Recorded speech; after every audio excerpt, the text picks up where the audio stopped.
A Islândia, essa terra de gelo, exibe um contraste magnífico entre a luz e as trevas.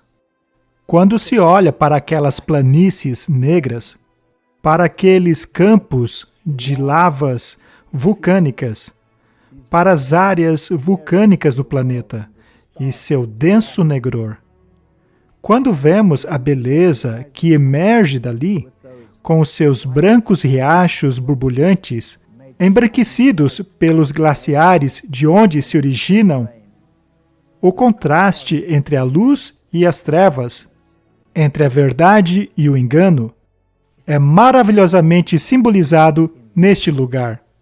Trata-se de um tipo da decisão que deve ser tomada, baseada na Palavra de Deus.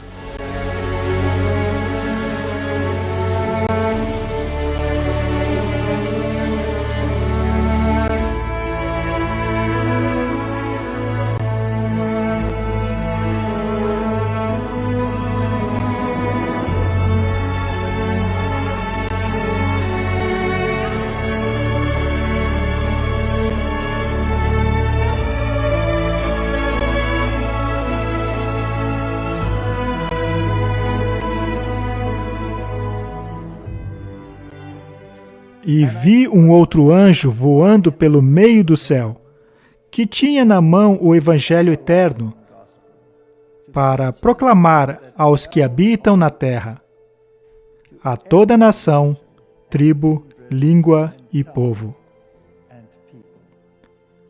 dizendo com grande voz: temei a Deus e dai-lhe glória, porque é chegada a hora do seu juízo.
O que quer dizer isso? A hora do seu juízo chegou. Vivemos em um período de tumulto neste planeta. Guerras, rumores de guerras, desastres naturais, protestos, ódio. Seria esta uma mensagem relevante para nós hoje? Como ela se encaixa na situação atual? Vamos falar sobre isso.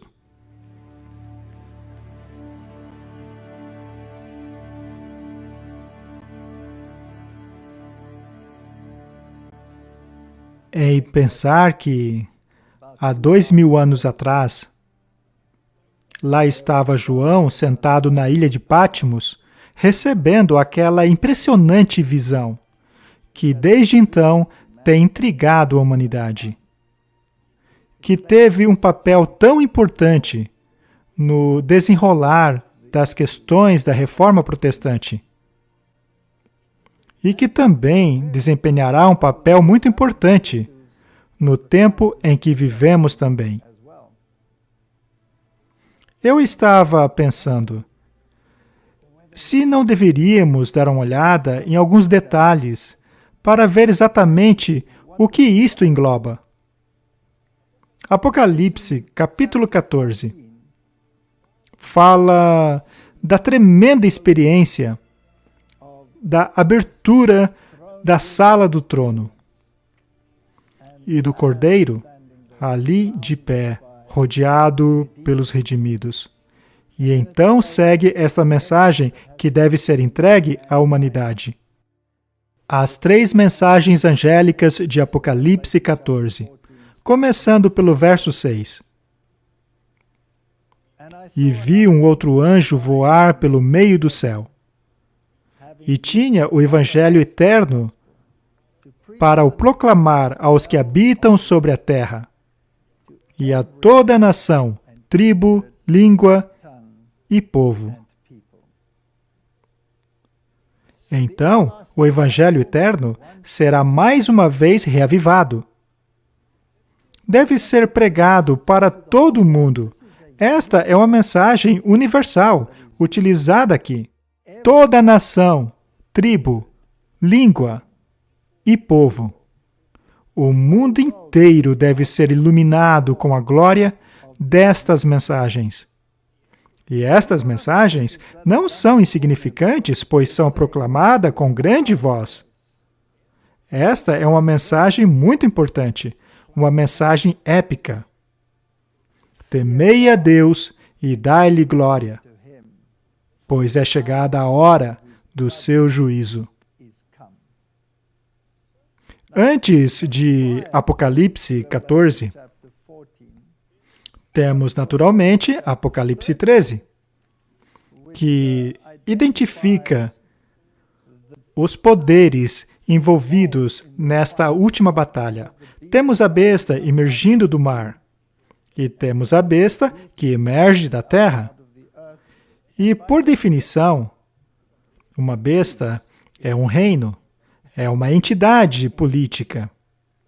Mas também temos a imagem da mulher em meio a esta besta.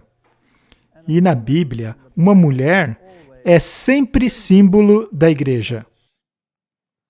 E ao estudarem Apocalipse capítulo 13, os reformadores concluíram que a besta que emerge do mar não é ninguém menos que o papado. Martinho Lutero, Melanchthon, Wesley.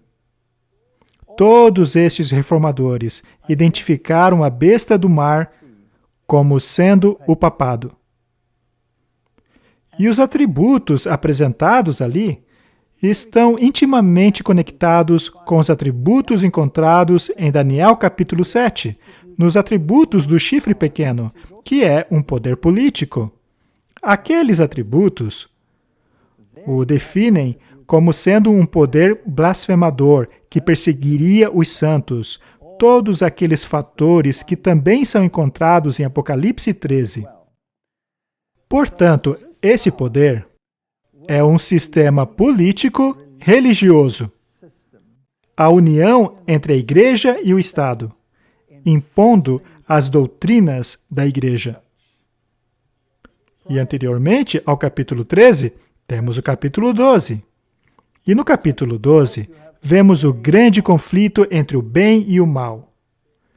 Temos o dragão de um lado e do outro lado, temos Cristo e a sua igreja. Ele descreve o conflito através dos séculos. Ele descreve os eventos do futuro. É absolutamente incrível. Uma mulher é mencionada aqui, ou seja, a igreja, que seria ferozmente perseguida por um período de 3 anos e meio, 42 meses, 1260 dias.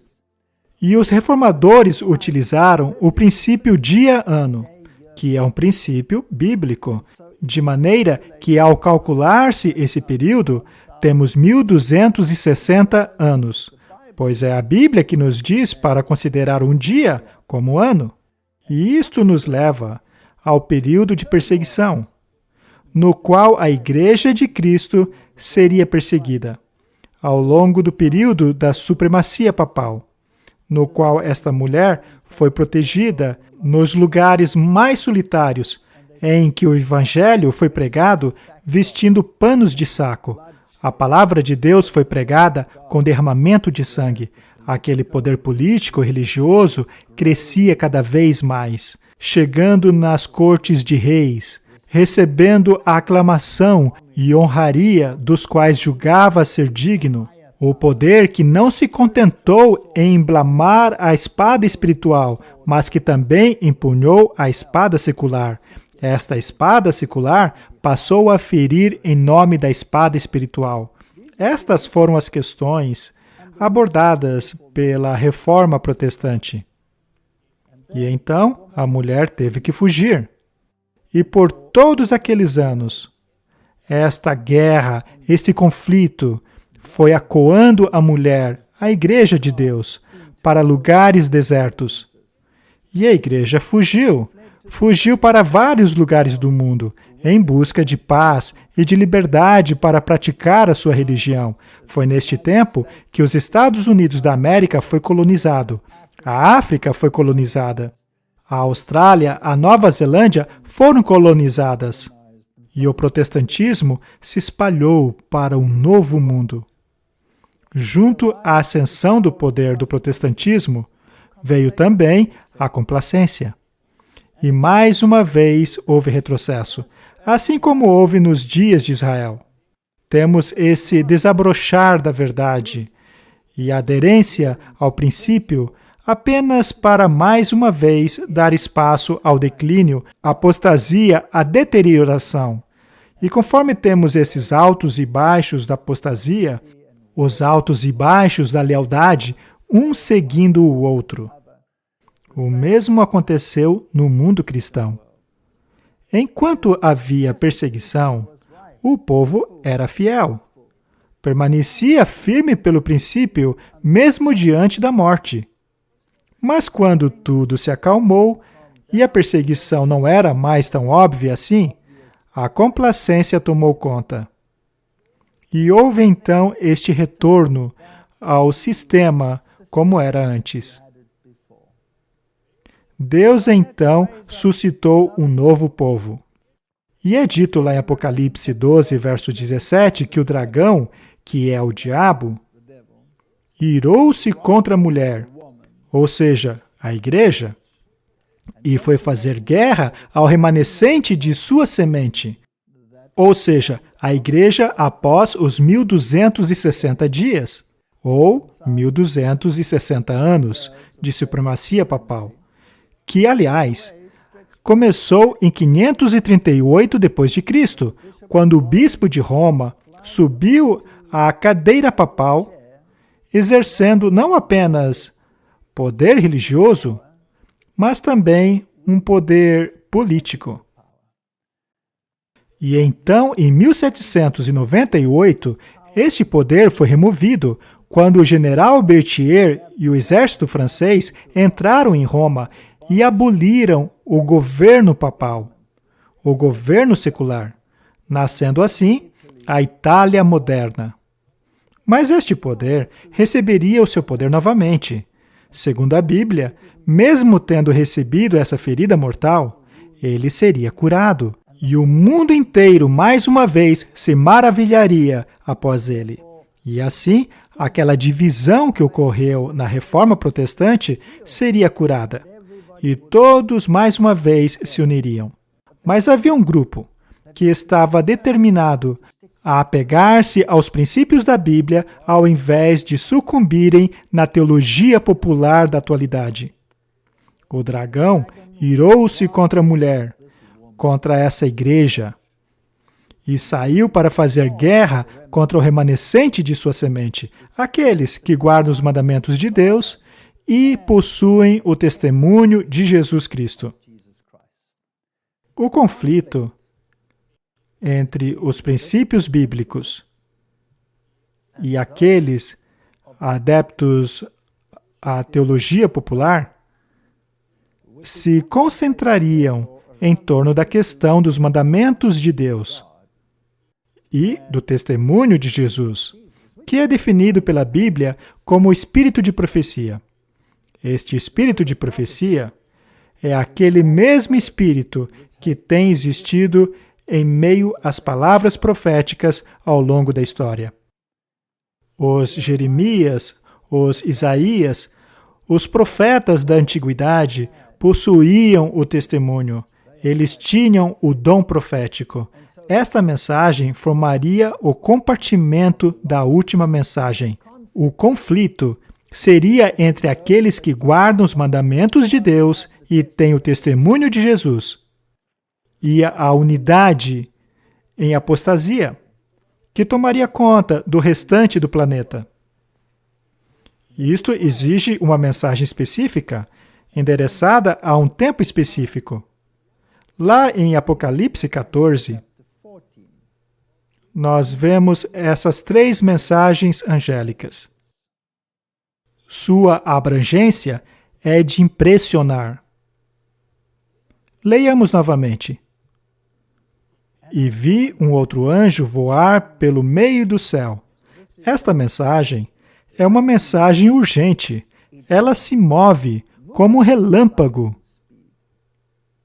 que possuía o Evangelho eterno. Mas, afinal, o que é o Evangelho eterno? O Evangelho eterno é o Evangelho da salvação em Jesus Cristo. São as boas novas do Messias que viria. E nós sabemos que este Evangelho existiu desde o início. Na verdade, ele foi concebido antes de haver qualquer ser criado neste planeta.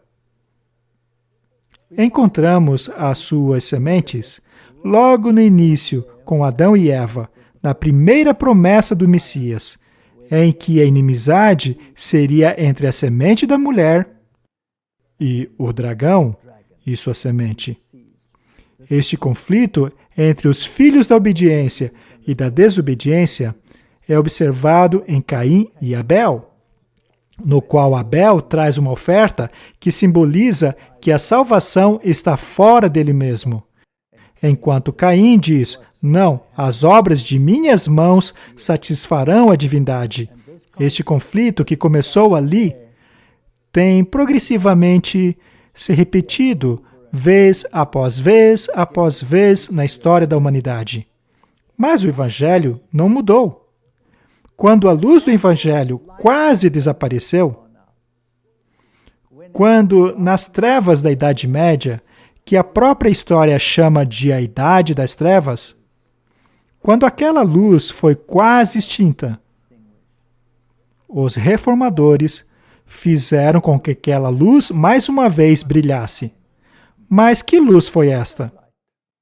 A salvação se encontra fora de nós. A justificação é pela fé na obra completada pelo Filho de Deus.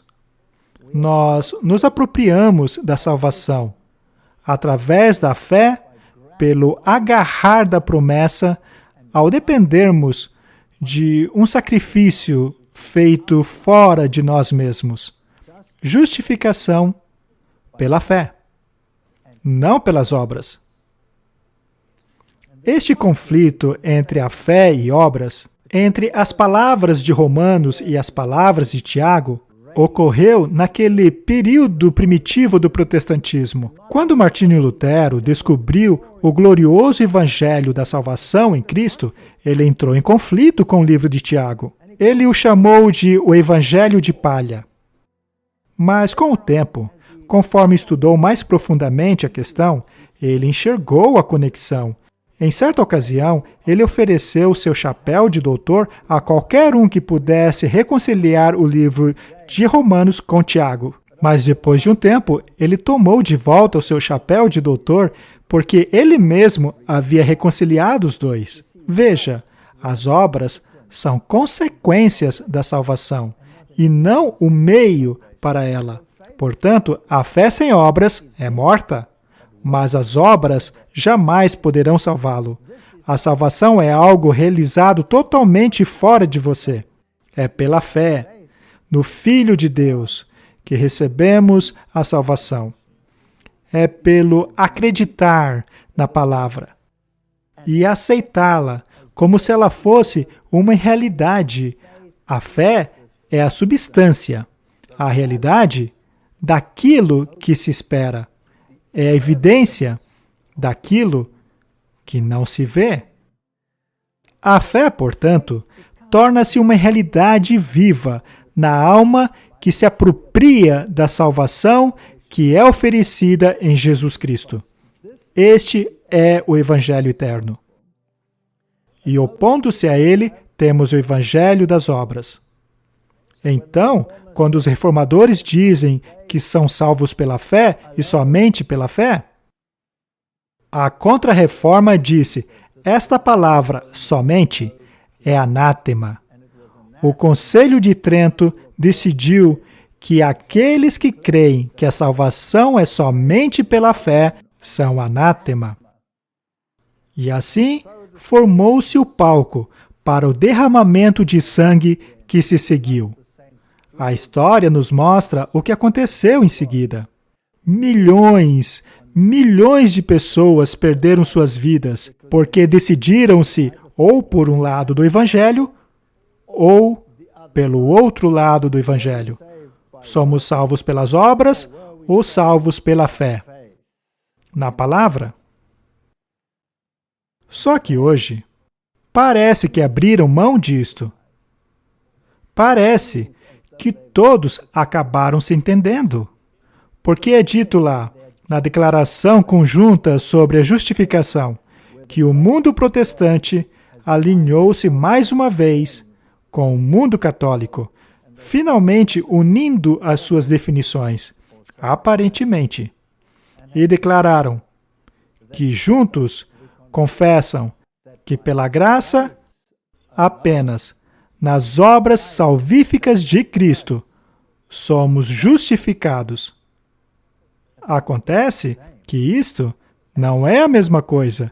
Afinal, somente pela graça não é a mesma coisa que somente pela fé, pois a graça também pode ser oferecida por outras coisas. O perdão pode vir por outros meios. Nas indulgências, por exemplo, é o sistema papal que dispensa a graça. Ao aliviar a penalidade de pecados já perdoados, que por sua vez deveriam ser pagos em um lugar inventado por eles, chamado de purgatório. Só que o protestantismo não reconhece nada disso, pois estas coisas não estão na Bíblia. Portanto, dizer que somente pela graça não é a mesma coisa que somente pela fé, e as obras salvíficas de Cristo não é a mesma coisa que o sangue do Cordeiro. Veja, o catolicismo ensina que há um tesouro de méritos. E neste tesouro de méritos, das boas obras de Cristo, há também os méritos de Maria, definido pelo catequismo como puros aos olhos de Deus. E não apenas as obras de Maria, mas também as obras dos santos.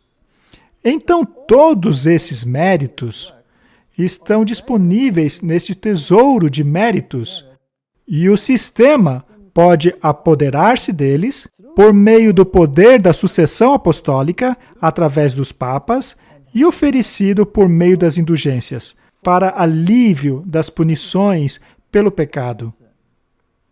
Isto é graça. Quando eles dizem por meio das obras, significa, de acordo com o pensamento católico, que as obras de outros também estão inclusas. Mas, segundo o pensamento bíblico, a salvação está somente em Cristo.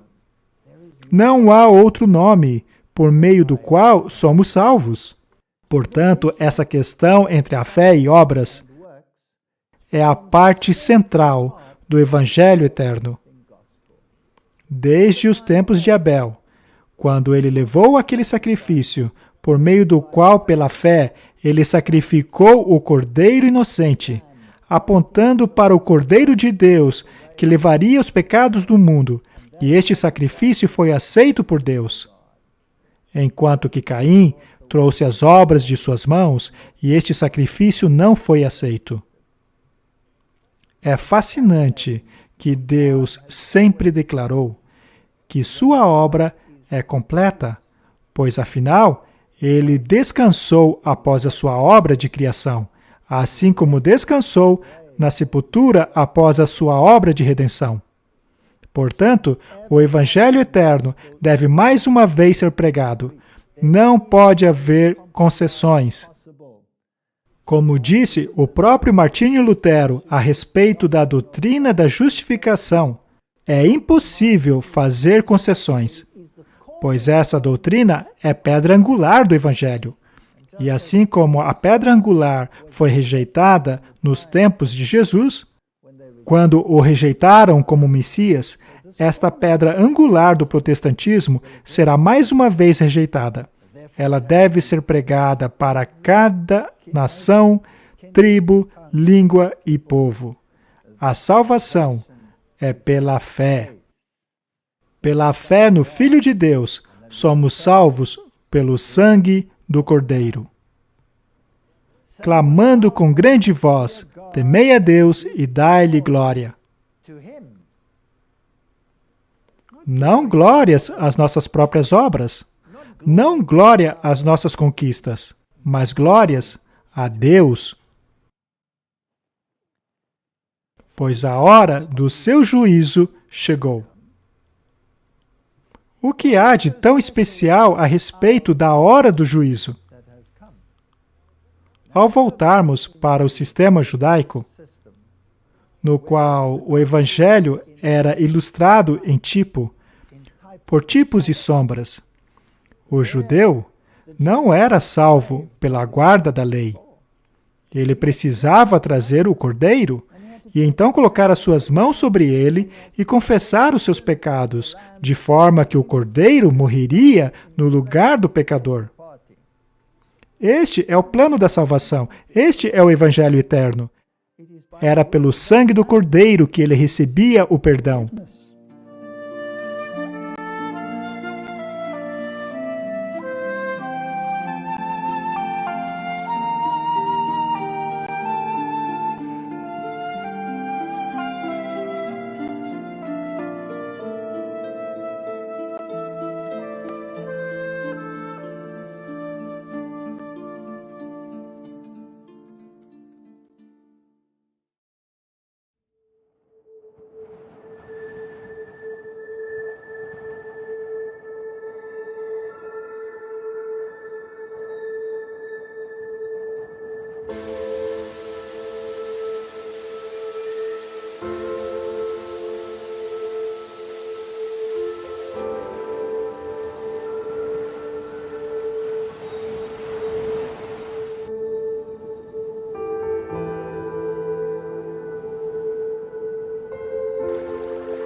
E vi outro anjo voar pelo meio do céu, tendo consigo o Evangelho eterno, para o proclamar aos que habitam sobre a terra, e a toda nação, e tribo, língua e povos, dizendo com grande voz: temei a Deus e dai-lhe glória, pois é vinda a hora do seu juízo.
que quer dizer essa mensagem? A hora do seu juízo chegou. Vivemos em um tempo tumultuoso nessa terra. Guerras, rumores de guerras, desastres naturais, protestos, ódio. Seria esta a mensagem relevante para nós hoje? Como ela se encaixa em nossa presente situação? Falemos sobre isso.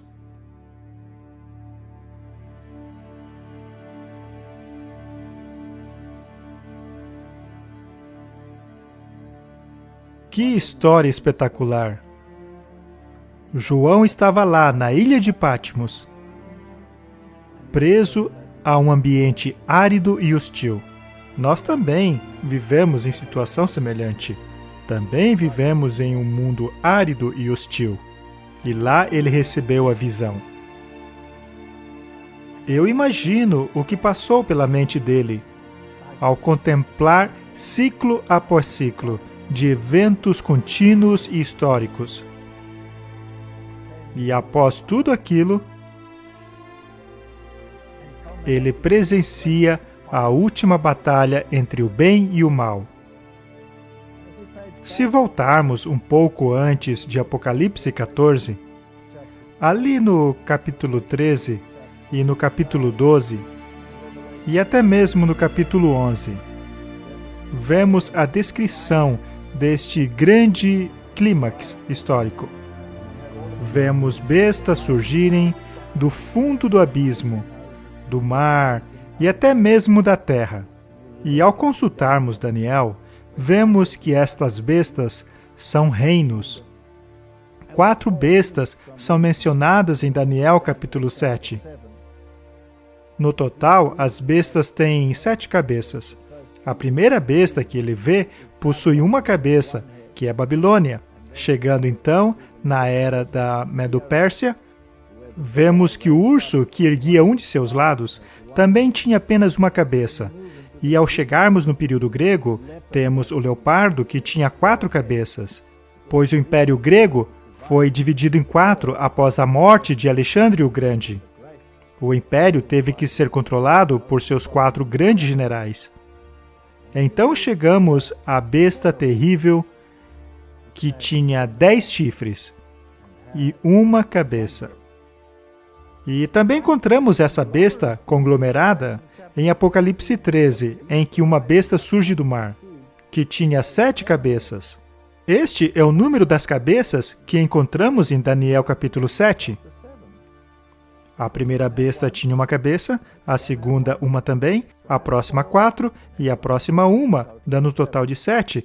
Os 10 chifres denotam que é uma besta conglomerada.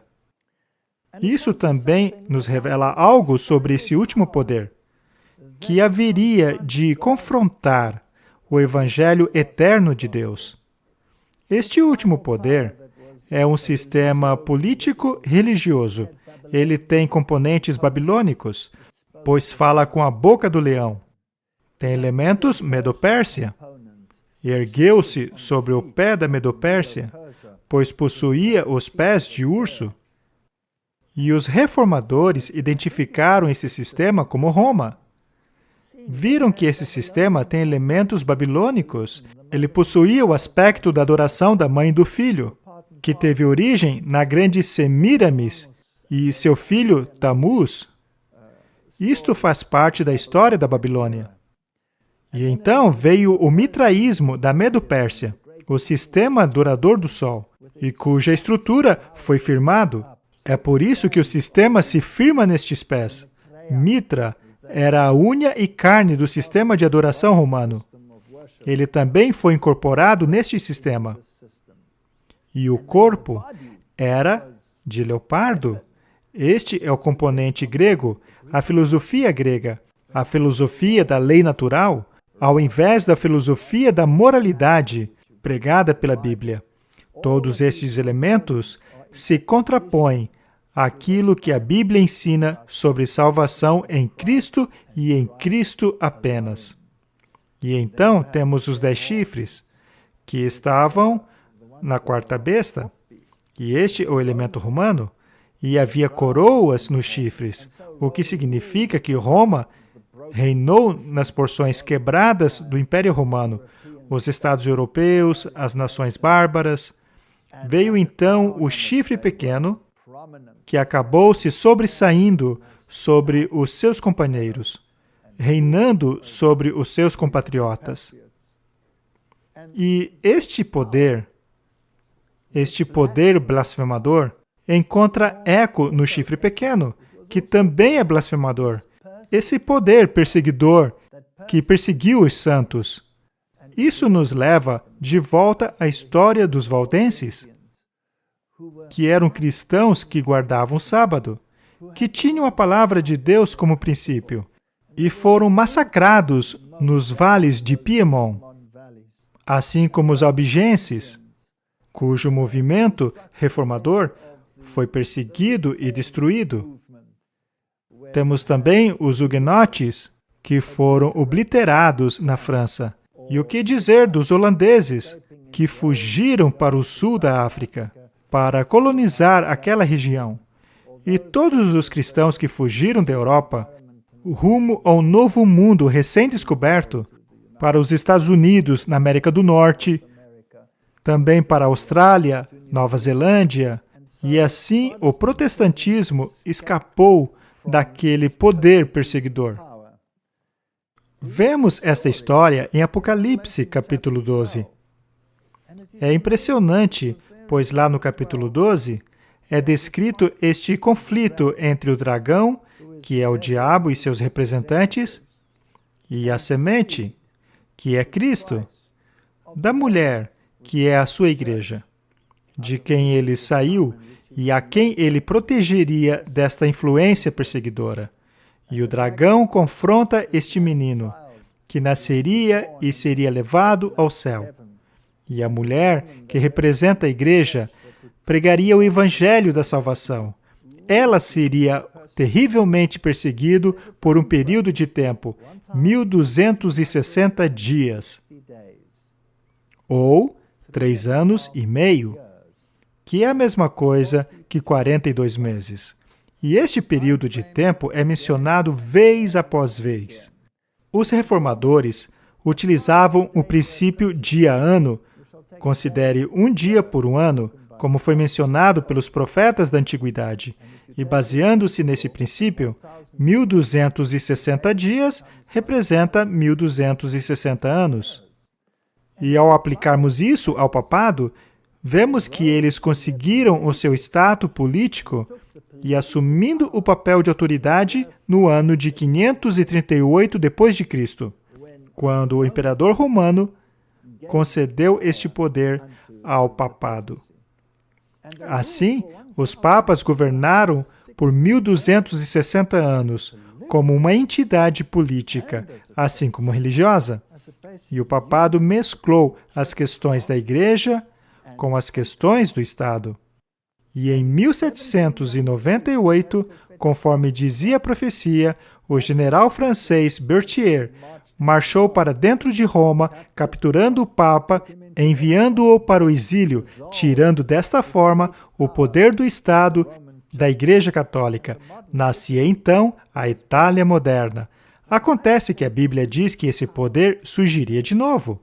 Então, essa besta, essa entidade política que tinha recebido a ferida mortal, que havia desaparecido da história como uma entidade política, em 1798, quando isso aconteceu, segundo a história, algum tempo depois, em 1929, este poder foi-lhe devolvido. Assim, ela reviveu como besta. É como uma contrafação de Cristo. Cristo também recebeu uma ferida mortal, e morreu, e ressuscitou. Então, temos uma contrafação aqui, pois a besta morreu e ressuscitou, e recebeu o seu poder de Estado novamente. E a Bíblia nos diz que todo mundo se maravilharia após este poder. Isso significa que o mundo abraçaria o seu ideal.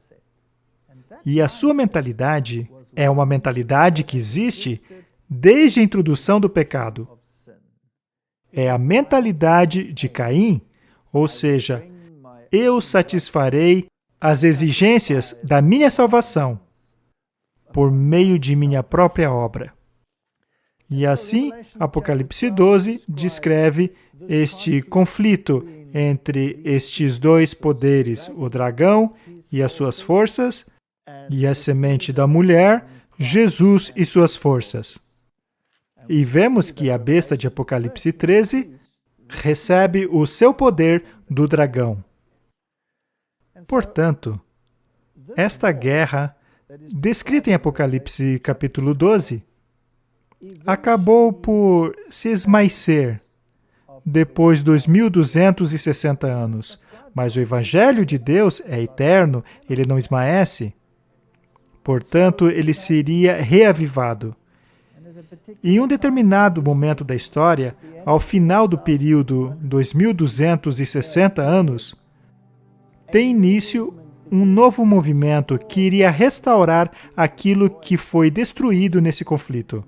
E lemos em Apocalipse 12, versos 17, e o dragão enfureceu-se contra a mulher, ou seja, a igreja de Deus, e saiu para fazer guerra contra o remanescente de sua semente, ou seja, aquilo que restou após os 1260 anos de perseguição. A Bíblia, então, dá uma característica deste povo. São aqueles que guardam os mandamentos de Deus e têm o testemunho de Jesus Cristo. Mais adiante, esse testemunho é identificado como sendo o dom de profecia. Que introdução fascinante! Mas que mensagem esta última mulher traria? Esta mulher que guarda os mandamentos de Deus, e o que tudo isso teria a ver com o Evangelho eterno? Ao voltarmos para esta última mensagem de Apocalipse capítulo 14, que diz: "E vi outro anjo voando pelo céu, que tinha o Evangelho eterno para pregar a todos que viviam na terra, a todas as nações, tribo, língua e povos." Esta é uma mensagem universal, não é isolada. Não é apenas uma mensagem para o cristianismo, é uma mensagem para a humanidade. E o que quer dizer este Evangelho eterno? Como nós já explicamos, o Evangelho eterno é a salvação somente por meio de Cristo. Este é o Evangelho eterno, mas ele também tem a ver com a questão da expiação. Esta bela palavra, forjada por William Tyndale, expiação, expiação. Ter o relacionamento com Deus restaurado, tornar-se mais uma vez um com Deus. Veja, os reformadores perceberam que a expiação que ocorreu foi o preço que foi pago pelo pecado. E a Bíblia nos diz que o salário do pecado é a morte. Ou seja, a penalidade pela transgressão dos princípios de Deus que governam o seu universo é a morte. Se não fosse assim, a maldade duraria para sempre.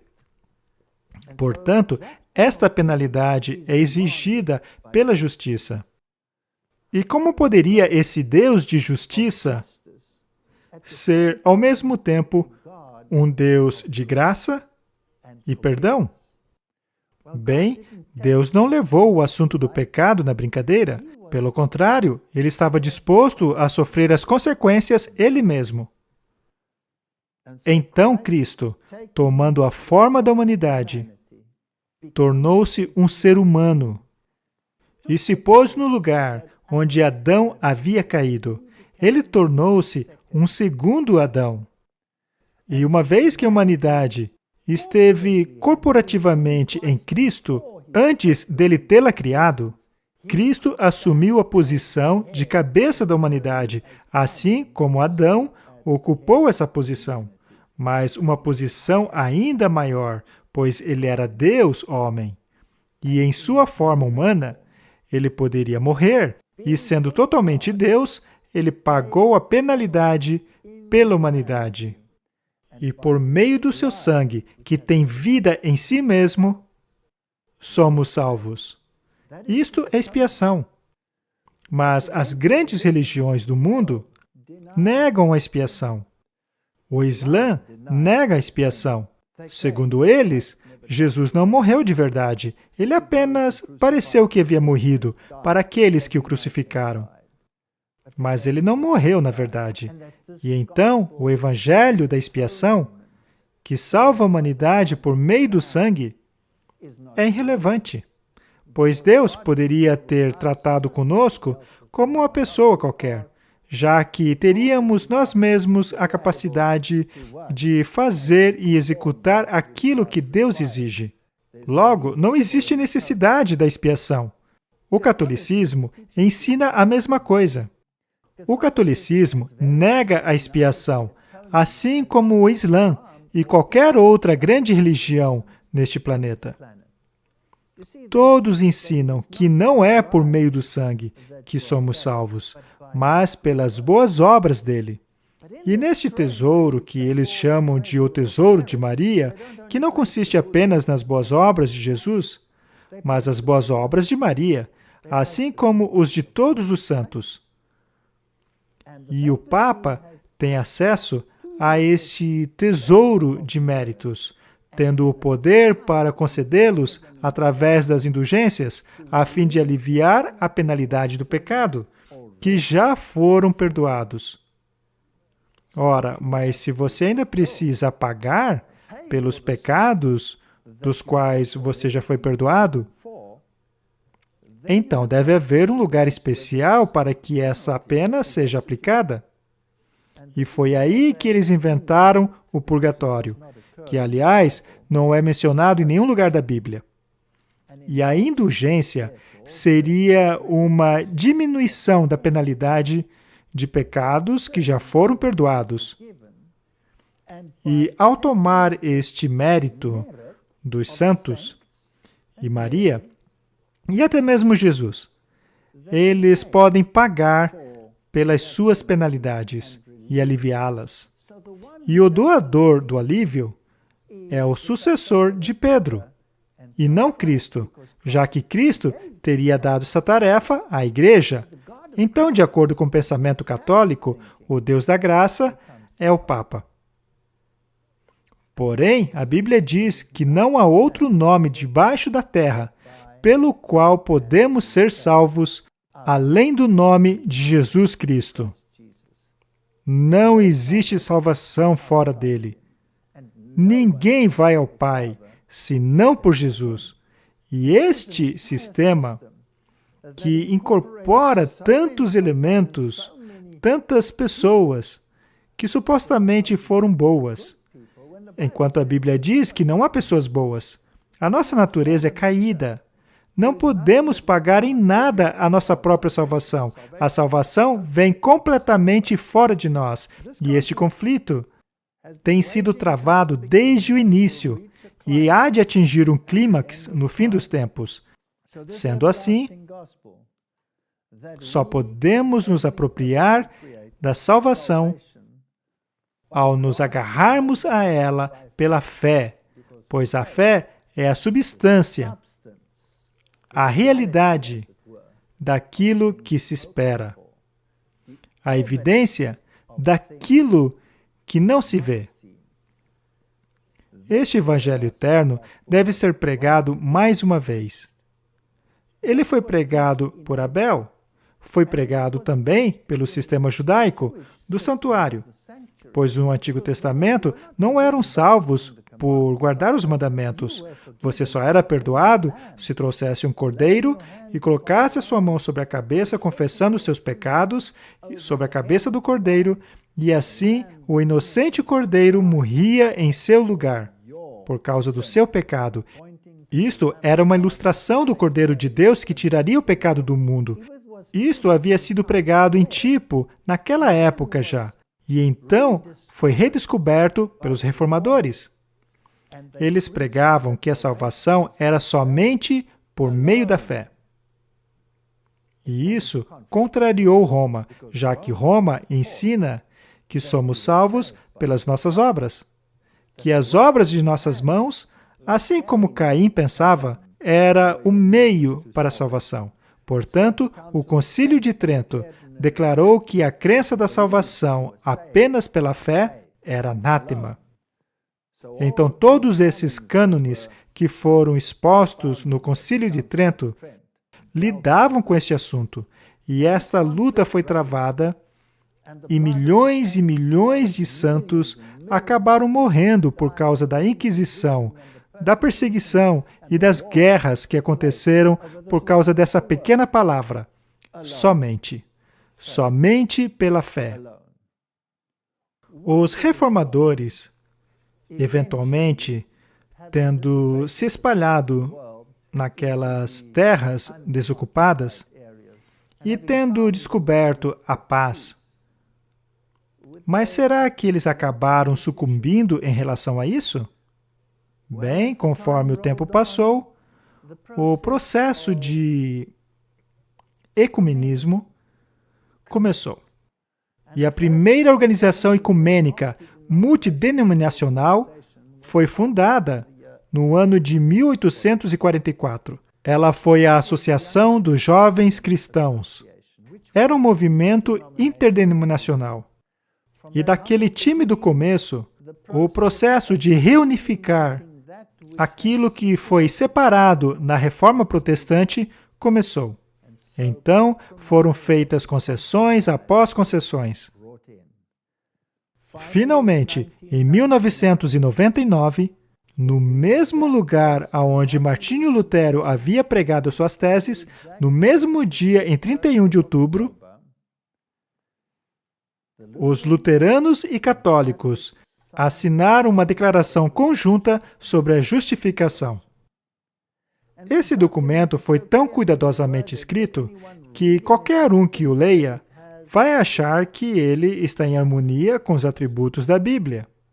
Mas a grande verdade é que, escondidos atrás de palavras muito bem escolhidas, temos os atributos de Roma. No documento é dito que juntos confessamos que é somente pela graça, por meio das obras salvadoras de Cristo, somos aceitos por Ele e justificados. Eles também levantaram a questão do batismo, tendo recebido esta justificação por meio do batismo, o que não está de acordo com a Bíblia, já que é por meio da fé que obtemos a justificação. Portanto, dizer somente pela graça não é a mesma coisa que somente pela fé.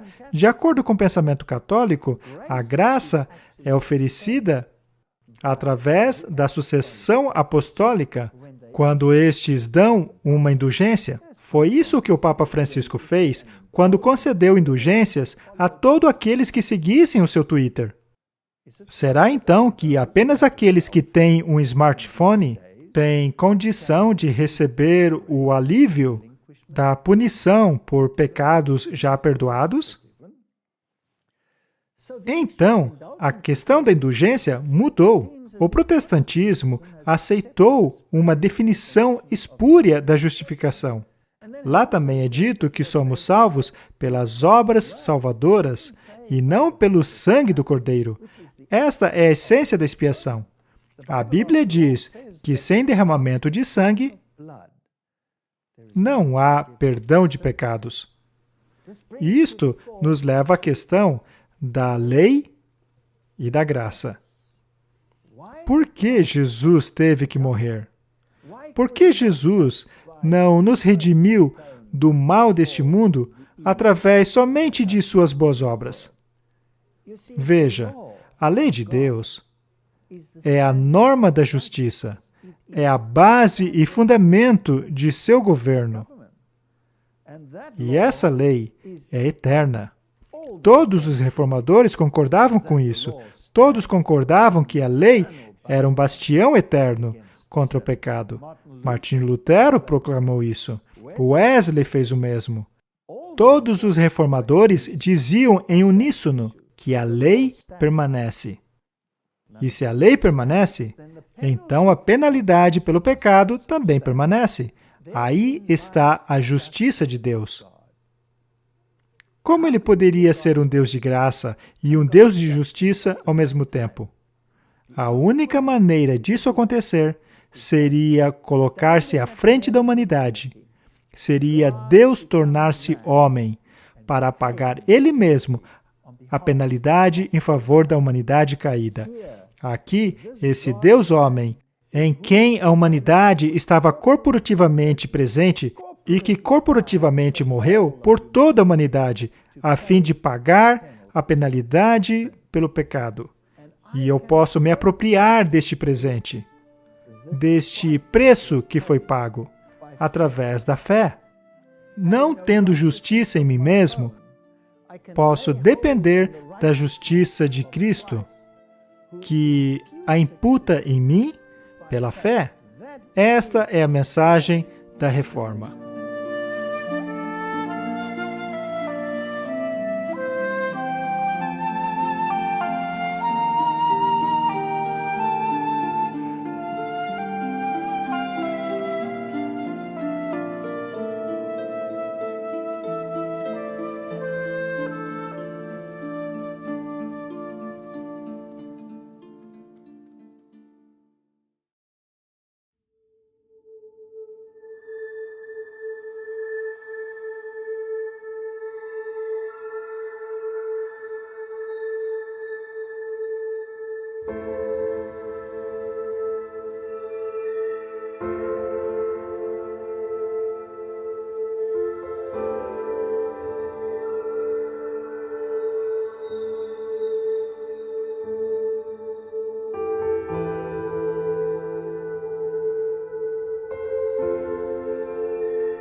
E vi outro anjo voar pelo meio do céu, tendo consigo o Evangelho eterno, para o proclamar aos que habitam sobre a terra, e a toda nação, e tribo, língua e povos, dizendo com grande voz: Temei a Deus e dai-lhe glória, pois é vinda a hora do seu juízo.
O que quer dizer essa mensagem?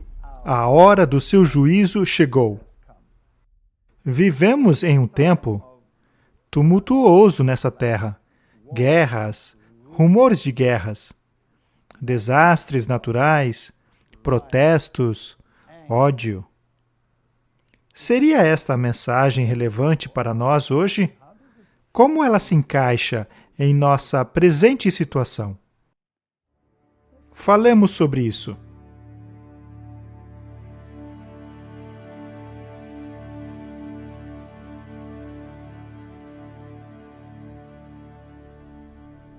Que caráter nós vemos em Deus? Que caráter vemos na criação? Adorai aquele que fez os céus, a terra, o mar e as fontes das águas. Nós temos a oportunidade de ver a maravilha da criação. Veja como ela não é egoísta. Ela dá a fim de receber. Quando eu expiro dióxido de carbono. E as plantas absorvem meu dióxido de carbono, que me dão não apenas o dom do alimento, mas também do oxigênio para a minha próxima respiração. É um ciclo de dar e receber. É uma simbiose, uma harmonia. E isso nos revela algo a respeito do caráter de Deus. Quando olho para as delicadas flores, com suas magníficas cores e simetrias, elas me revelam um Deus rude ou um Deus gentil, com o toque da delicadeza? Veja os insetos do mundo. Sim, é claro que há coisas que nos lembram do problema do pecado.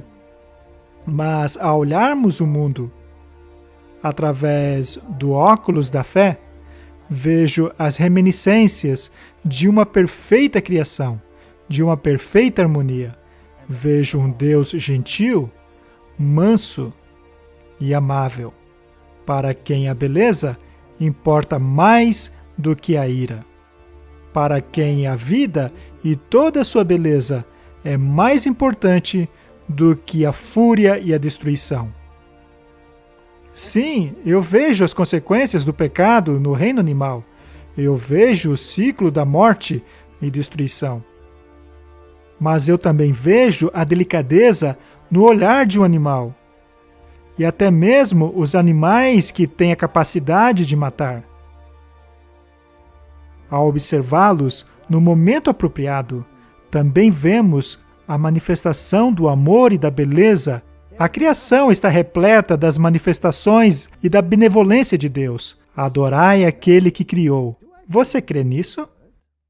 Sem fé é impossível agradar a Deus. A fé é a substância das coisas que se esperam, a evidência daquilo que não se vê. Tudo o que não provém de fé, diz a Bíblia, é pecado. Do pecado, diz Jesus, porque não creem em mim.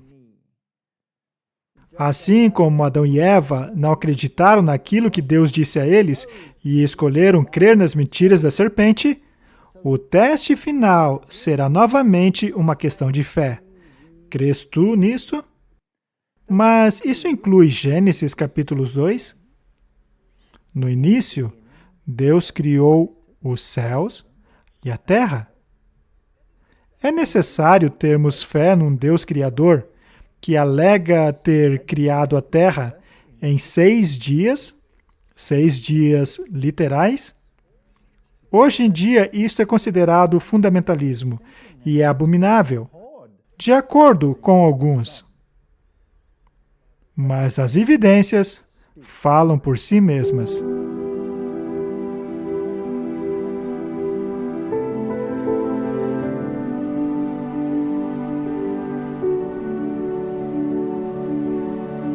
No princípio, Deus criou os céus e a terra.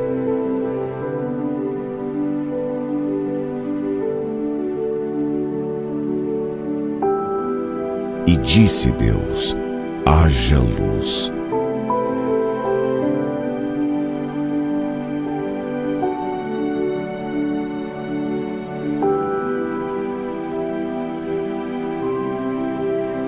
Haja uma expansão no meio das águas, e haja separação entre águas e águas.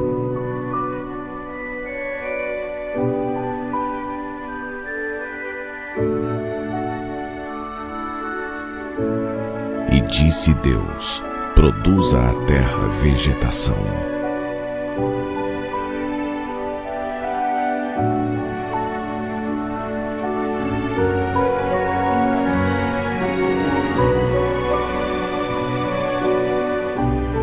Haja luminares no firmamento do céu para separar o dia da noite.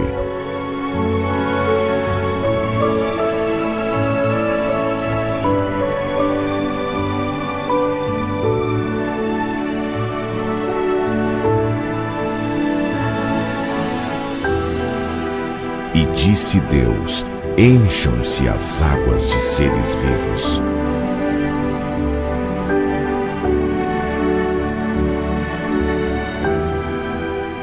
E voem as aves sobre a face da expansão dos céus.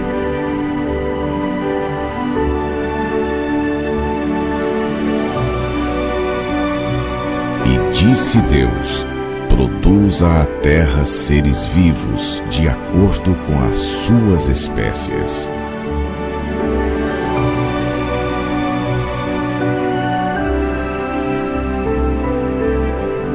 Então disse Deus: façamos o homem à nossa imagem, conforme a nossa semelhança.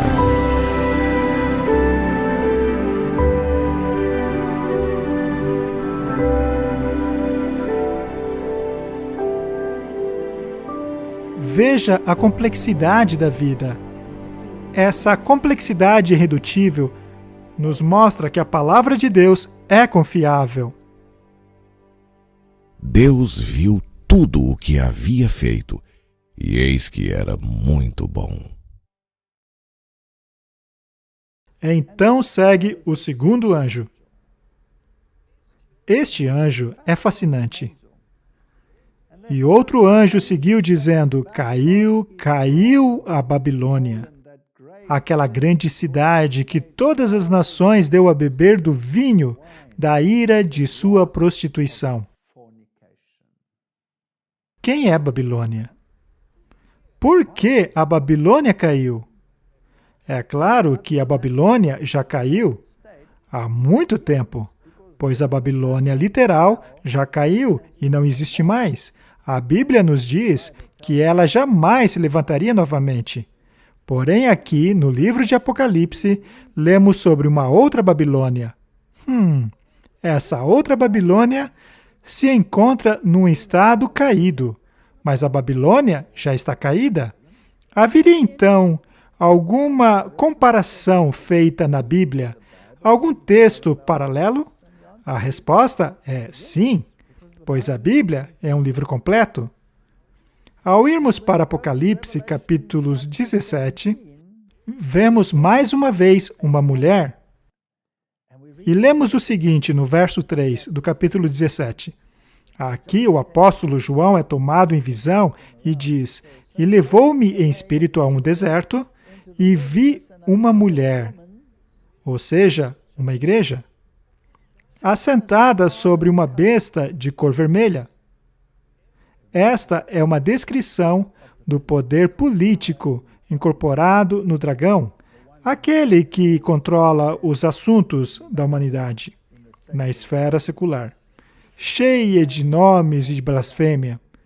Temos mais uma vez aí a blasfêmia, fazendo uma associação à besta de Apocalipse 13, e que também encontramos no chifre pequeno de Daniel, capítulo 7.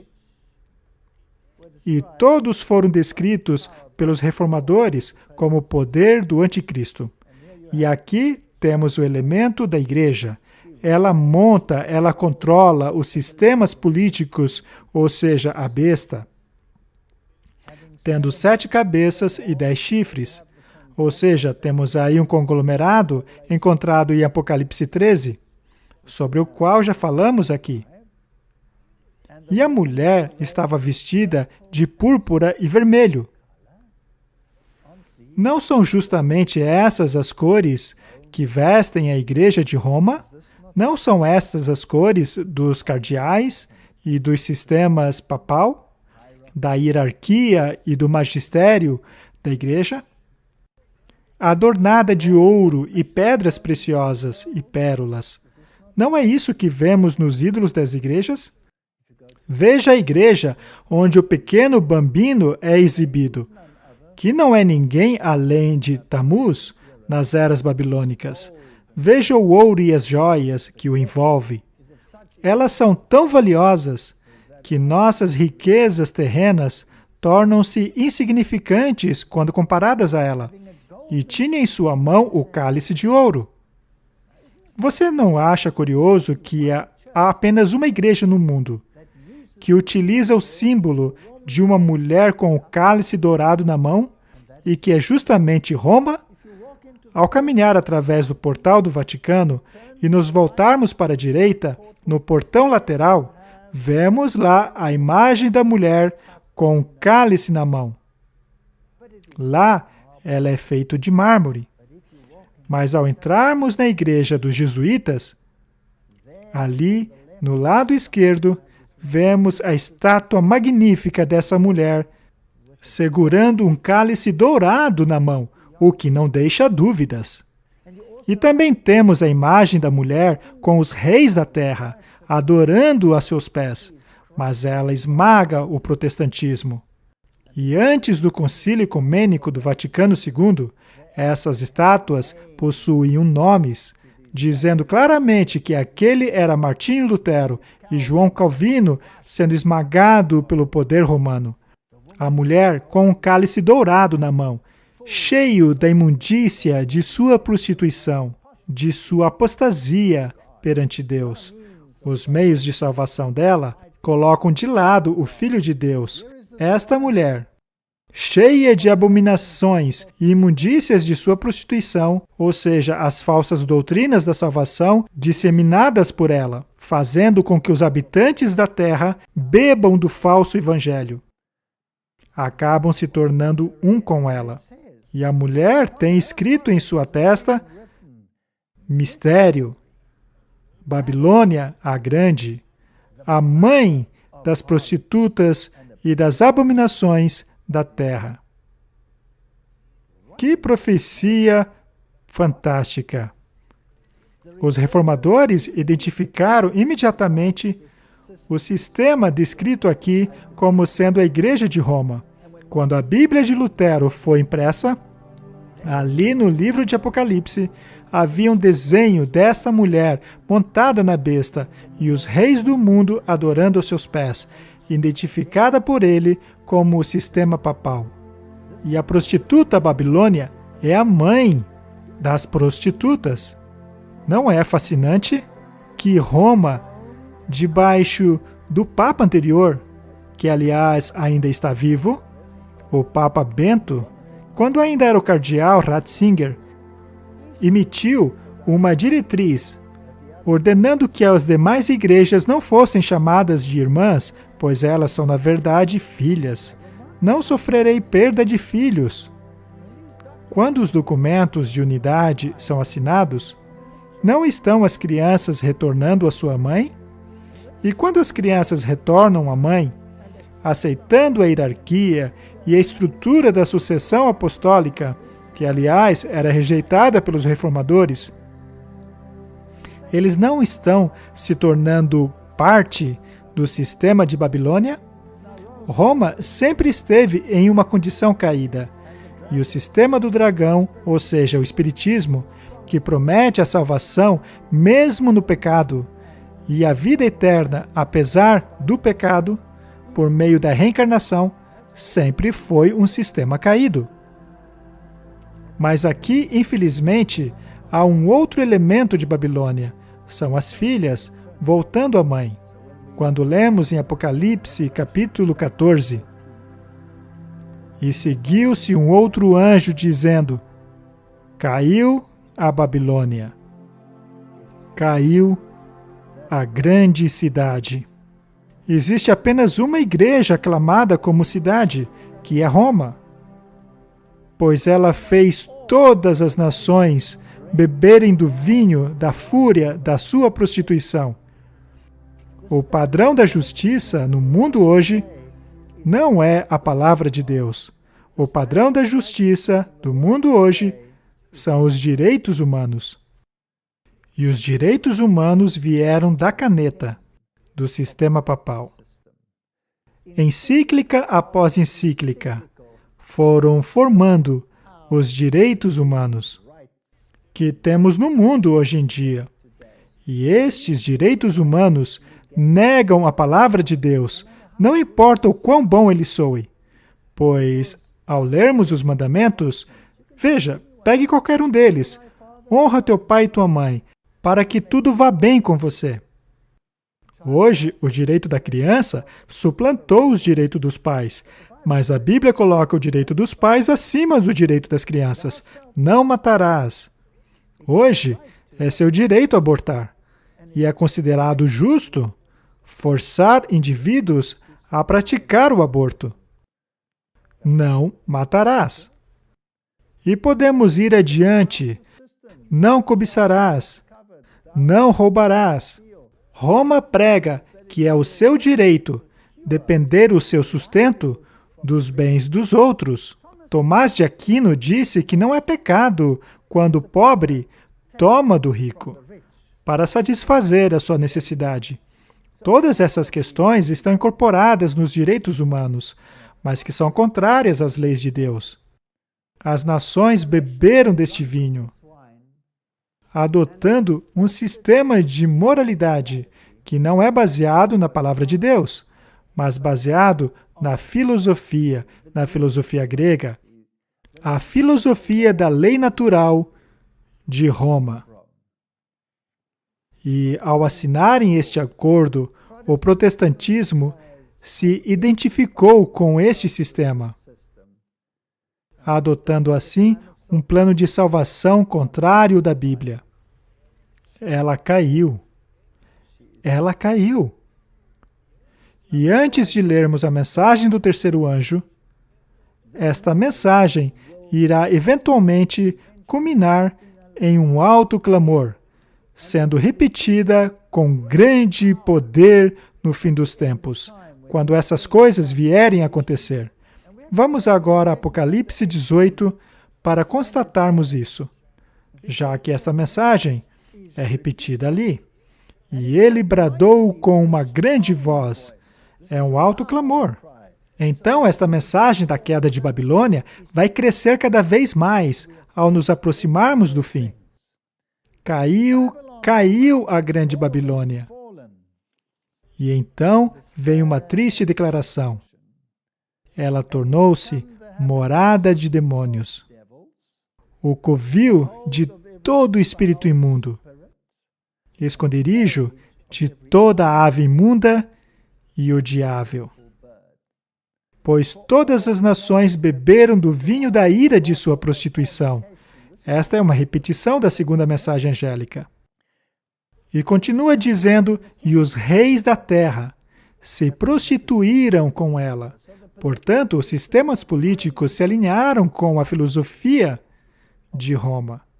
Aquilo que aconteceu na Idade Média, quando Roma reinou soberana, acontecerá novamente. E os mercadores da terra se enriqueceram com a abundância de suas delícias. Hoje nós sabemos que Roma controla os sistemas financeiros de todo o mundo. É através dos Cavaleiros de Malta e dos Jesuítas, que são donos do sistema bancário do mundo, que eles controlam as economias do mundo. E ouvi uma outra grande voz do céu dizendo, sai dela, povo meu, para que não sejas participantes dos seus pecados e para que não incorras em suas pragas. Esta é a última punição de Deus. Quando as pragas caírem, será o tempo em que o povo de Deus será aliviado da escravidão do pecado e levado para Canaã celestial, da mesma maneira como quando as pragas caíram no Egito, o povo de Deus foi libertado fisicamente da escravidão e retirados do Egito, em direção a Canaã. Portanto, essas questões são muito importantes. Se tornaram casa de demônios. E por quê? Porque o dragão deu poder à besta. E a filosofia do dragão está ali naquele cálice. E se esta filosofia se torna a mesma filosofia das igrejas que uma vez representaram a Cristo e sua salvação, então elas caíram, tendo nós então que nos separarmos dela. Mas qual será o motivo que levará a essa separação? qual será o motivo final?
E vi outro anjo voar pelo meio do céu, tendo consigo o Evangelho eterno, para o proclamar aos que habitam sobre a terra, e a toda nação, e tribo, língua e povos, dizendo com grande voz: temei a Deus e dai-lhe glória, pois é vinda a hora do seu juízo.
O que quer dizer essa mensagem? A hora do seu juízo chegou.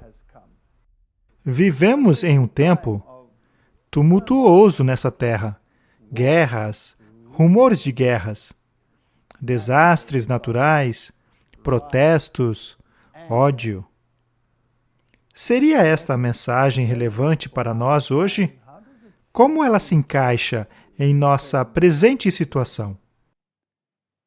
Falemos sobre isso.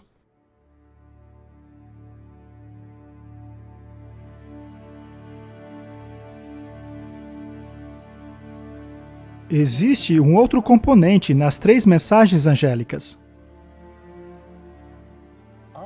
Após a queda da Babilônia ter sido proclamada, lemos que um terceiro anjo seguiu, dizendo com grande voz: se qualquer homem adorar a besta. Mas como adoramos a besta? Nós adoramos a besta ao obedecermos os seus ditames ao invés dos ditames de Deus. Os reformadores identificaram a besta como sendo o catolicismo romano. Portanto, qualquer um que obedeça aos seus ditames torna-se um adorador deste sistema. E o da sua imagem. Mas o que é uma imagem? Uma imagem é algo semelhante ao original. Se eu permanecer diante de um espelho, eu vejo a minha imagem. Como era a primeira besta de Apocalipse 13? Era um poder político-religioso que se valia da força dos poderes seculares do mundo para impor os seus ditames. Não seria então a imagem da besta algo semelhante a ela? Não seria um sistema político do qual os reis do mundo deem o seu poder a esse sistema para que este possa impor a sua autoridade e, através das legislações, forçar os ditames e mentalidades desta besta? Mas o que especificamente? Ia receber a sua marca na testa ou em sua mão? O que é a marca da besta? Muitos acham que é um chip de computador. Será que Deus está preocupado em como administramos o nosso banco? Não fazemos isso através do cartão de crédito, que também já possui um chip nele? Faria alguma diferença ter esse chip grudado na minha mão? Ou mesmo debaixo da minha pele? O que é de fato a marca da besta? Temos que voltar na história para vermos o que é essa marca. A primeira vez que ouvimos falar da marca, é fascinante que a palavra juramento seja utilizado ao longo do Antigo Testamento para descrever essa marca. A primeira vez que ouvimos falar dela é em conexão com Caim. Caim recebeu uma marca. E através dessa marca, ele recebeu o poder para se proteger contra os seus adversários. Em outras palavras, ele recebeu uma marca de autoridade. E ele exerceu essa marca. Mais tarde, essa marca ficou conhecida como a marca do sinal de Anu, o Deus que deu a Marduk o poder para reinar sobre os filhos da desobediência. E este poder tornou-se grande nas mãos daqueles que o exerceram. Esta marca de poder, esta marca de autoridade, tem sido transmitida através da história, de uma geração a outra. E Roma também alega possuir uma marca de autoridade. Mas o que Roma diz a respeito de sua marca de autoridade? Roma alega que a marca de sua autoridade eclesiástica é haver alterado os mandamentos de Deus, transferindo o sábado de Deus para o dia de domingo. Esta é a marca de nosso poder eclesiástico. É a prova de que ela tem autoridade até mesmo sobre a palavra de Deus, até mesmo sobre os preceitos de Cristo. Mas por que isto é interessante? Bem, o primeiro anjo fez alusão à marca de Deus. A mesma palavra, juramento, é utilizado no Antigo Testamento em conjunção com o sábado. Lembra-te do dia do sábado para o santificar, pois eu sou o Senhor, que o santifica.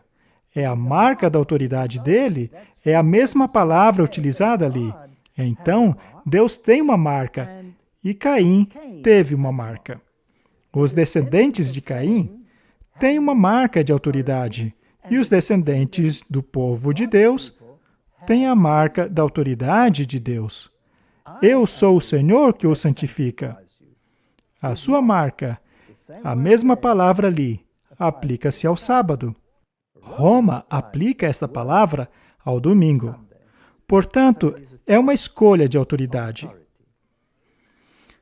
Lembre-se do Concílio de Trento, quando Roma declarou ter autoridade sobre a Bíblia, assim como as Escrituras podem ser apenas interpretadas dentro do contexto da tradição.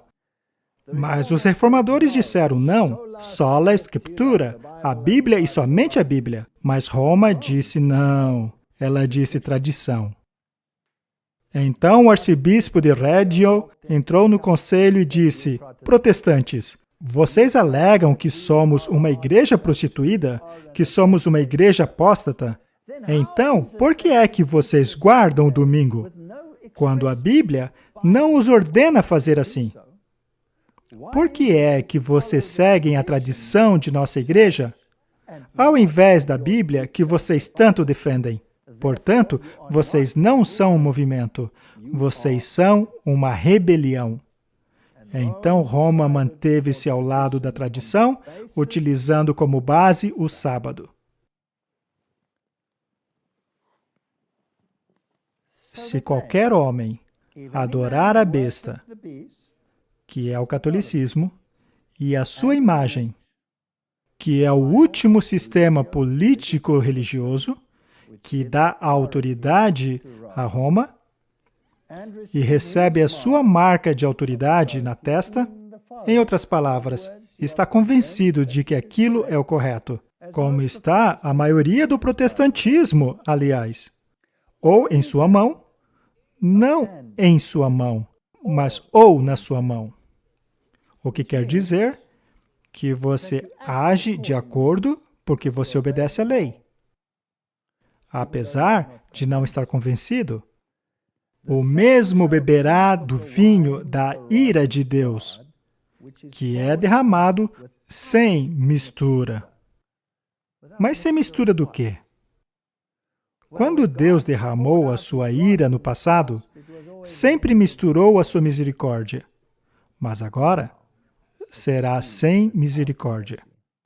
No cálice de sua indignação, e será atormentado com fogo e enxofre, na presença dos santos anjos e na presença do Cordeiro.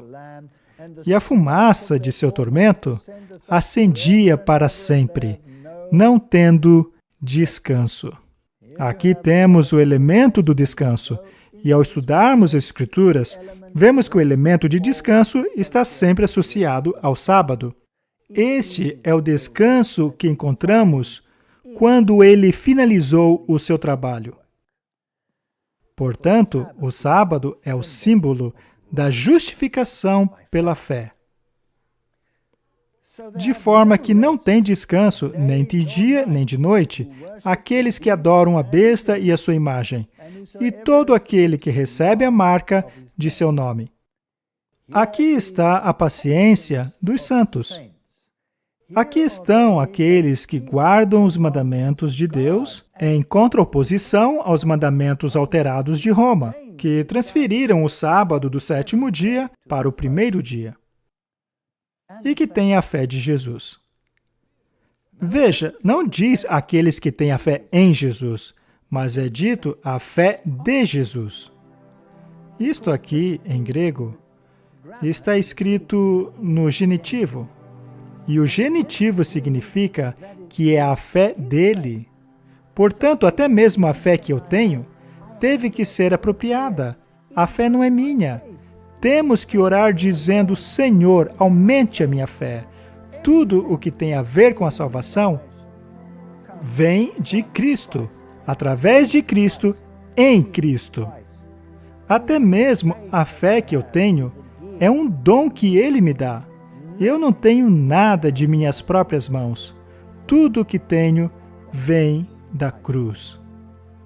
Então, a fé de Jesus é aquela que está associada ao povo que guarda os mandamentos. Isto significa justificação pela fé. Então, a essência dessa última mensagem, essa escolha entre dois sistemas legais, o sistema legal de Deus, os mandamentos de Deus, e o sistema legal provido por Roma, os mandamentos de Roma. A marca de autoridade, o sábado. Reconheço Deus como meu Criador e meu Redentor, ou a marca de Roma, reconhecendo a sua autoridade e fazendo conforme ela diz.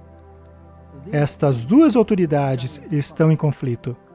O dia é incidental, mas é aquilo que decidirá a questão.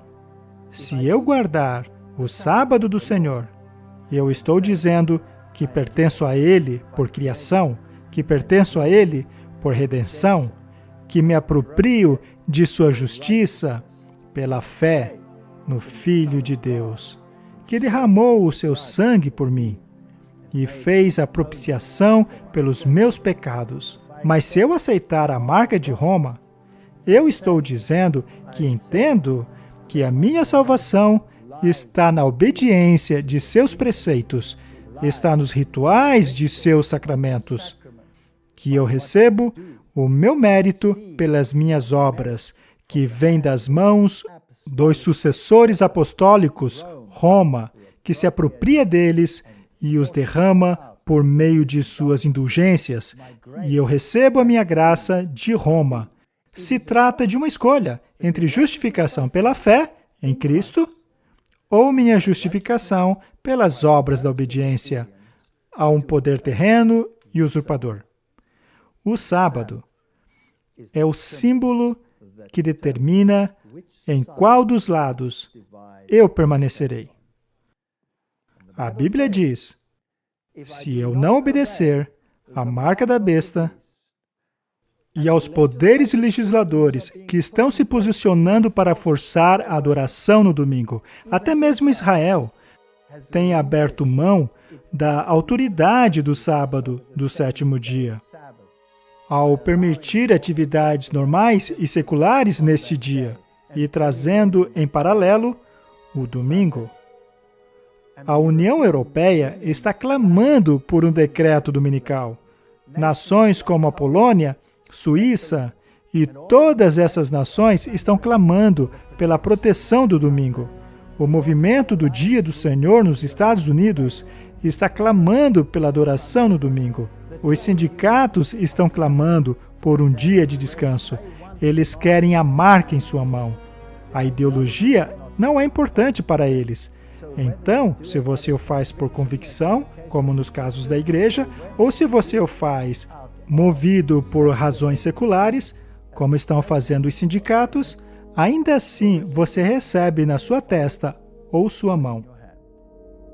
Escolham hoje a quem vocês servirão. Quanto a mim e a minha casa, eu oro a Deus pedindo por força para que eu possa me apropriar da fé de Jesus, para permanecer firme e dizer que acredito que Jesus criou este mundo pela sua fala. Ele é o meu Criador. Eu acredito que Ele pagou todo o preço lá na cruz. Ele é o meu Redentor. Eu mostrarei ao mundo que eu creio nisso, guardando o dia que Ele ordenou, em oposição ao dia que Roma ordenou.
Se as igrejas que proclamam a mensagem protestante da salvação em Cristo, somente em Cristo, sola Escritura, unirem novamente as suas forças a Roma e assinarem documentos de acordo, não seria a hora de nos separarmos delas? Pois seus pecados se acumularam até os céus, e Deus se lembrou de suas iniquidades. Podemos nos associar àqueles de quem nos separamos por suas iniquidades, uma vez que nenhuma dessas iniquidades foi resolvida?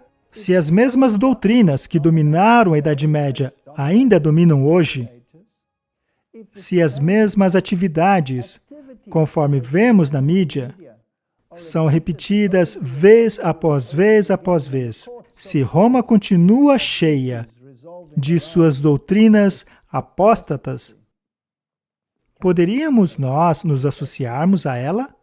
A Bíblia diz, não, sai dela, povo meu, para que não recebam as suas pragas. Então, não é apenas a mim e a minha casa que queremos dizer a Deus, eu creio em Ti, creio em Seu plano de salvação, creio de onde vim em termos da minha criação e salvação, e mostrarei isso ao mundo, me apegando ao sábado, ainda que gritem contra mim, me acusando de fundamentalismo. Eu lhe faço um apelo. Saia de qualquer organização que entre em acordo com este sistema descrito pela Bíblia como a prostituta, a mãe das prostitutas. Una-se ao povo de Deus, que guardam os mandamentos de Deus e que têm a fé de Jesus. Justificação pela fé e o testemunho de Jesus.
E vi outro anjo voar pelo meio do céu, tendo consigo o Evangelho eterno, para o proclamar aos que habitam sobre a terra, e a toda nação, e tribo, língua e povos, dizendo com grande voz: temei a Deus e dai-lhe glória, pois é vinda a hora do seu juízo.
O que quer dizer essa mensagem?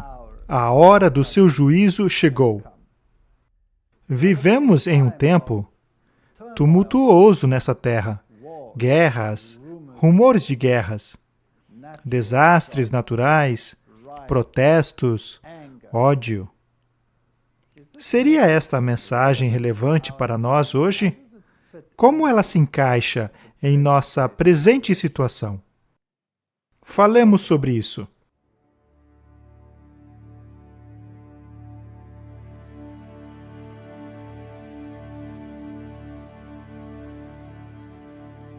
Para onde irei, Senhor? Se voltar ao tempo de Pedro, quando os apóstolos e Jesus estavam juntos, e Jesus perguntou a eles: quem o povo diz que eu sou? Alguns dizem que o Senhor é Elias, outros algum dos profetas, e Jesus pergunta: mas o que vocês dizem? E Pedro respondeu: o Senhor é o Filho do Deus vivo. Ele o reconheceu como Messias. E Jesus disse: carne e sangue não te revelaram isso. Foi o Espírito de Deus que deu a você esta certeza. Se percebermos que isto é verdade, então devemos aceitar mais adiante quando muitos seguidores deixaram Jesus por ele ter dito que precisavam comer a carne e beber o sangue do Filho de Deus. Em outras palavras, incorporar o seu caráter, internalizar o seu ser, abrir a porta para que ele possa entrar e viver a vida dele em você. Pois a justificação que temos não é a nossa, mas a dele, que ele vive dentro de nós. Até mesmo a nossa santificação é 100% do Filho de Deus para que nós não nos gloriemos. Bata no peito e pergunte: como receberei tão grande salvação? Como posso ser perdoado? Jesus olhou para aquele público e disse: este sim foi para casa justificado, e não o outro que se orgulhava de suas boas obras. Estas são as questões que devemos decidir. Portanto, quando a Bíblia diz: sai dela, povo meu, com quem deveria eu me associar? Não seria com a mulher ou a igreja que guarda os mandamentos de Deus e que guarda o testemunho de Jesus? Não é esta a mulher que possui a missão de pregar as 3 mensagens angélicas a toda a nação, tribo e povo de todo o planeta? Precisamos nos perguntar se existe uma organização, uma igreja, que ainda reconhece a autoridade dos mandamentos de Deus, incluindo o do sábado. Devemos nos perguntar se alguma igreja ou uma missão mundial, nos perguntar se há alguma igreja que alega possuir o testemunho de Jesus, que é o espírito de profecia. Existe uma igreja que pregue as 3 mensagens angélicas de maneira integral? Estes são o critério. Você pode procurar em todo o mundo e encontrará apenas uma. Uma que se enquadra em todos os pontos. Mas ela também precisa ter aparecido no tempo correto da história, no final dos 2.300 dias. Não pode ser uma igreja que já existia antes disso, já que o diabo se ira contra o remanescente de sua semente, por este guardar os mandamentos de Deus e ter o testemunho de Jesus. Somente a Igreja Adventista do 7º dia se qualifica em todos esses parâmetros.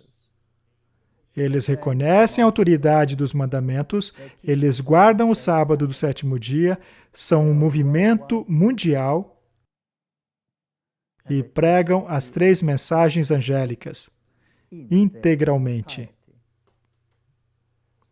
Estamos filmando isto nesta terra deserta, rodeadas por tantas destruições vulcânicas, e ainda assim, tanta beleza misturado a ela. É como se Deus estivesse usando esta ilha para mostrar como o seu poder e força destrutiva é temperado com beleza, misericórdia e benevolência. Essa ilha tem uma história interessante. Originalmente, pensava-se que ela havia sido ocupada pelos vikings da Noruega.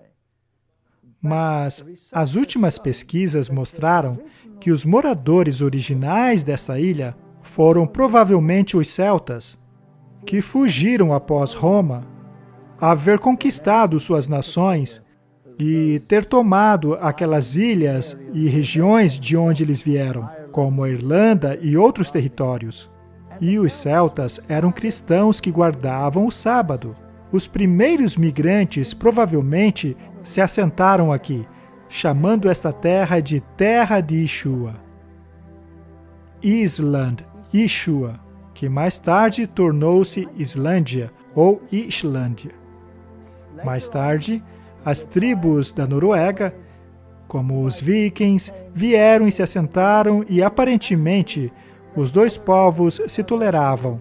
Houve então uma mescla dos povos. A situação não era exatamente a mesma. Mas aqui, a questão entre o sábado e o domingo sempre existiu, desde o início. E no início do século XX, aqui, neste lugar, houve uma votação para decidir qual dia prevaleceria, pois surgiu mais uma vez a discussão, e o domingo ganhou por uma margem ínfima. Isto é um símbolo do que ocorrerá com toda a humanidade. É uma questão de autoridade. Quem tem autoridade sobre a minha vida? Seria Roma ou a Bíblia? São os mandamentos de Roma ou os mandamentos da Bíblia? Esta questão virá à tona vez após vez após vez. Aqueles que guardam o sábado serão esmagados, como os valdenses, como os albigenses, assim como a igreja dos celtas, como as igrejas do Oriente, como os cristãos tomazitas, cristãos que foram formados após a pregação do apóstolo Tomé na Índia. Estes cristãos guardavam o sábado. E assim como a igreja de Antioquia também guardava o sábado, foram esmagados. O sábado sempre foi perseguido e substituído pelo domingo. Estamos no mesmo ponto da história em que veremos este embate. Mas não é uma questão de dia apenas, é uma questão de ideologia. Justificação pela fé ou justificação pelas obras? Qual dos dois tem a prevalência em seu coração? Qual dos dois tem a prevalência em meu coração? Esta é a escolha. Sai dela, povo meu. Permaneçam firmes com aqueles que acreditam nessas coisas e pregam essas coisas. Eu sou um adventista do sétimo dia, não porque eu creio que somos melhores que qualquer pessoa. Eu sou um adventista do sétimo dia por causa do critério bíblico que aponta para esta igreja. Eu sou um protestante, sou luterano dos luteranos, metodista dos metodistas, o calvinista de calvinistas. Porém, eu guardo os mandamentos de Deus e me apego à fé de Jesus. Amigo, una-se a mim.